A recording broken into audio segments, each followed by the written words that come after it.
Hello everyone, hope you are fine. This is Jaspreet from Aware Visa Immigration. आज इस video में हम बात करेंगे कनाडा में रहने के 4 मेजर बेनिफिट्स के बारे में। तो स्टार्ट करते हैं आज की ये वीडियो।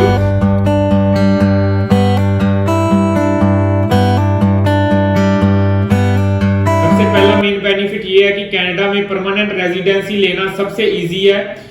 इसके अलावा जो भी वर्ल्ड की टॉप कंट्रीज हैं जिसमें अमेरिका, ऑस्ट्रेलिया, यूके या शेनिगन जिसे कि यूरोप भी कहते हैं, उनकी मेन कंट्रीज आती हैं। वहां पे जो पीआर लेना है वो इतना इजी नहीं है।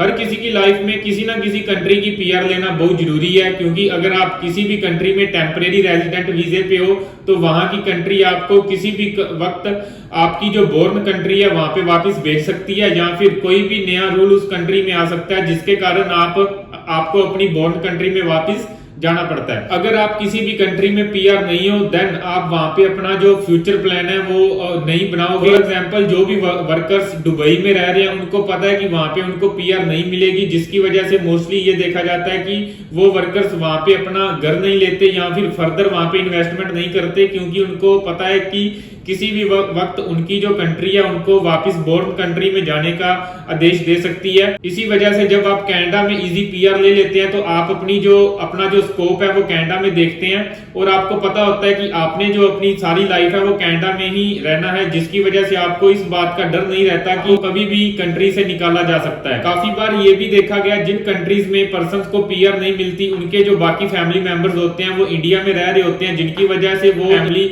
एक साथ नहीं रह पाती। लेकिन जब अगर आप कनाडा जाते हो तो आपकी जो पीआर भी हो जाती है एंड आप अपनी फैमिली के साथ भी इजीली रह सकते हैं। सेकंड जो बिग बेनिफिट है वो ये है कि जब आप कनाडा में पीआर हो जाते हैं बाद जो भी आपकी हेल्थ के रिलेटेड प्रॉब्लम्स आती हैं उसका सारा जो एक्सपेंस है वो कैनेडियन गवर्नमेंट उठाती है।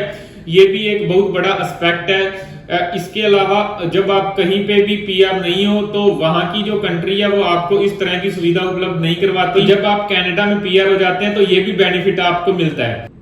थर्ड जो मेजर बेनिफिट है वो ये है कि कनाडा की जो गवर्नमेंट है वो time to time public friendly जो पॉलिसीज है वो लेकर आती रहती है। फॉर एग्जांपल जब कोरोना वायरस पेंडेमिक हुई थी at that time Canadian government ने सभी स्टूडेंट्स को 2000 कैड पर मंथ की फंडिंग की थी। वो जो स्टूडेंट थे वो कनाडा में पीआर नहीं थे, वो वहां पे सिर्फ स्टूडेंट वीजा पे थे और वो किसी और कंट्री के सिटीजन थे, फिर भी उनको कनाडा की गवर्नमेंट ने 2000 कैड पर मंथ दिया, जिनका भी कोरोना के कारण जो काम था वो छूट गया था। लेकिन वहीं अगर अपन और कंट्रीज में देखें तो और किसी भी कंट्रीज में इस तरह से फंडिंग नहीं की गई। काफी कंट्रीज में तो ऐसा भी था, चाहे उनके सिटीजन्स का भी काम कोरोना के कारण बंद हुआ फिर भी गवर्नमेंट ने उनको फंडिंग नहीं दी। ये बहुत बड़ी बात है कि किसी और कंट्री के सिटीजन्स को फंडिंग कनाडा ने दी कोरोना वायरस पेंडेमिक के दौरान। इसी तरह कनाडा ने काफी अफगानिस्तान के सिटीजन्स को भी रेफ्यूजी एक्ट के तहत पीआर दी है। रिसेंटली कनाडा ने यूक्रेन के सिटीजन्स को भी रेफ्यूजी एक्ट के अंदर पीआर दिया, और कोई भी कंट्री ऐसी नहीं है जो जरूरतमंदों को इस तरह से अपनी कंट्री में पीआर देती है। फोर्थ जो मेजर बेनिफिट है वो ये है कि अगर आप कनाडा में स्टडी पे जाते हैं एंड आप मैरिड हो और आपके बच्चे हैं तो आपके जो बच्चों की स्टडी है वो कनाडा में फ्री होती है। आपको स्कूलिंग की जो फीस है वो पे नहीं करनी पड़ती, और किसी भी कंट्री में इस तरह से नहीं है। इस फैसिलिटी के कारण आप एज अ फैमिली कनाडा में एक साथ रह सकते हैं। कनाडा एक ऐसी कंट्री है जहां पे आप अपने स्पाउस को बहुत ही इजीली बुला सकते हैं। आपके स्पाउस का जो स्पाउस ओपन वर्क परमिट है वो जरूर लगता है, और आपका जो स्पाउस है वो किसी भी जॉब पे काम कर सकता है। और काफी कंट्रीज में ये देखा जाता है कि फैमिली का एक पर्सन किसी और कंट्री में होता है और बाकी जो फैमिली है वो इंडिया में होती है, क्योंकि उन कंट्रीज में स्पॉन्सर पे वीजा नहीं लगता, उनकी जो फैमिली है वो इकट्ठी नहीं हो पाती।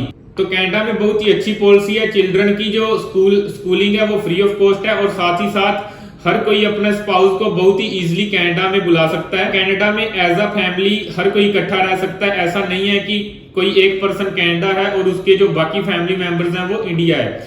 इसके साथ पर्सन्स अपने पेरेंट्स या ग्रैंड पेरेंट्स को भी बहुत ही इजीली कनाडा में बुला सकते हैं। उनका जो विजिटर वीजा वो लगता है, जिसके अंदर उनका मल्टीपल एंट्री वीजा लगता है, जितने टाइम की उनकी पासपोर्ट की वैलिडिटी पड़ी होती है।